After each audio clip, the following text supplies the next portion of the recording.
cahaya. Udara bersih menyentuh jiwa.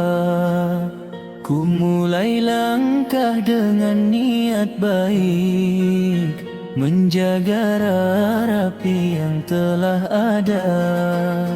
Air mengalir membasuh tangan, debu pergi, hati pun lega.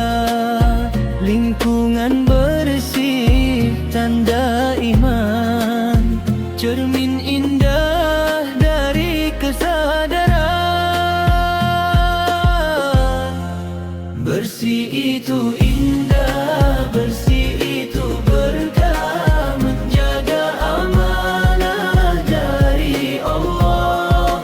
Bersih itu indah, bersih itu tenang, hidup tertata penuh kebaikan.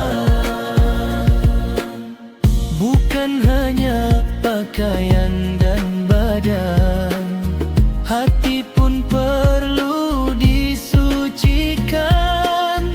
Ucapan lembut, niat dijaga, agar hidup penuh makna. Saat tempat suci terawat rapi, ibadah pun terasa damai. Kecil terlihat, besar nilainya jika dilakukan sepenuh rasa. Bersih itu indah, bersih itu berkah, menjaga amanah dari Allah.